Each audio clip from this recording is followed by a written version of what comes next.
السلام عليكم ورحمة الله وبركاته. طبعا كلنا شفنا امبارح الأداء الهزيل بتاع منتخب مصر والخروج من البطولة من دور الستاشر على يد منتخب جمهورية الكونغو الديمقراطية، واحنا يعني أداء ضعيف أسوأ من البطولة اللي فاتت. على الأقل البطولة اللي فاتت وصلنا نهائي ضربات جزاء وقت إضافي برضه، بس وصلنا للنهائي وكان لنا بندافع كويس، شكل دفاعي كويس، مكناش بنهاجم بشكل كويس البطولة اللي فاتت، بس كنا بندافع كويس وما يدخلش فينا الأهداف اللي احنا دخلت فينا البطولة ديت.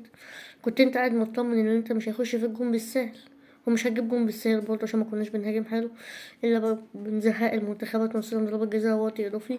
ايه البطولة دي بقى؟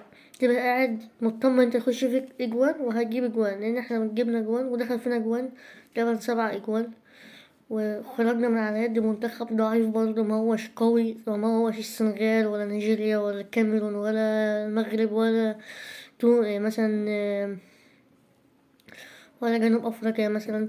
جنوب افريقيا اتأهلت لدروس، هتلعب مع المغرب بنسبة كبيرة برضه ممكن تكسب المغرب او المغرب تكسبها. ما علينا يعني من الكلام ده. شفنا امبارح ابو جبل ما تصدش ولا كورة، وشاط الكورة اللي ضيعها برضه. والجانب البدني عند اللعيبة كان امبارح ضعيف جدا، وجه في الاخر وقع تماما، معرفناش حتى نعمل هجمة مرتدة منظمة. في جانب ان الكونغو كان ضغطك في اخر وقت الاضافي، اللي هي كانت على اخر ثانية ممكن تجيب جون. الكرة بتاعت حاجة اللي فوتها براسه دي كانت ممكن تخش جون. احنا لازم اتحاد الكورة يمشي بجد والله، وننظم نفسنا من اول وجديد، ونجيب مدرب من اول وجديد، وننظم نفسنا، ومدرب حراس المرمى ده يمشي برضه، ما يقعدش اكتر من كده بقى. و... ولازم يكون في مدير اتحاد كورة كويس، زي مثلا كابتن سيد عبد الحفيظ.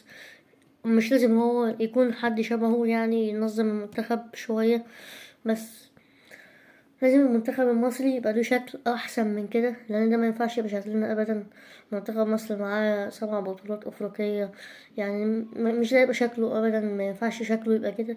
كل بطولة نخرج منها بشكل اسوأ، ونعمل اداء اسوأ من اللي قبله. مفيش تنظيم، مفيش يعني روح عند الناس اللي في المدير، الناس اللي هي في اتحاد الكورة، تحسهم كده مش هاممهم اي حاجة، هم عايزين ياخدوا فلوس ويقعدوا وخلاص.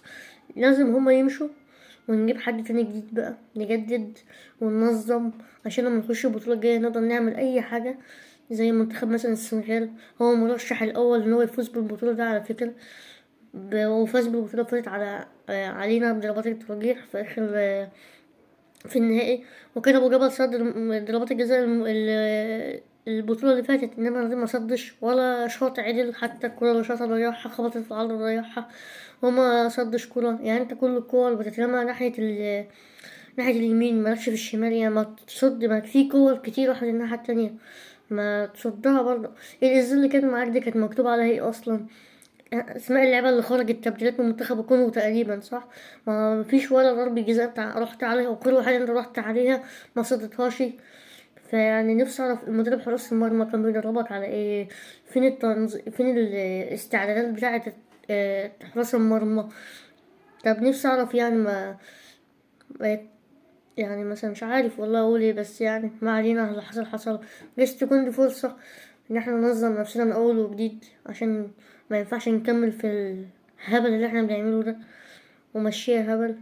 بس يعني قدر الله ما شاء فعل، ونشوف بقى البطولات الجاية نعمل فينا تصفيات بس بنسبة كبيرة شايف ان فيتوريا مش هيكمل، ولازم مدرب جديد يجي يكمل معاه البطولة التصفيات بتاع مؤهلة كأس العالم. واحنا لو متأهلناش لكأس العالم هتبقى مشكلة كبيرة قوي جدا جدا جدا، بعد زيادة عدد الفرق كمان المتأهلة لكأس العالم. يعني لو متأهلناش الموسم ده هنتأهل السنة دي، يعني هنتأهل امتى؟ والسلام عليكم ورحمة الله وبركاته.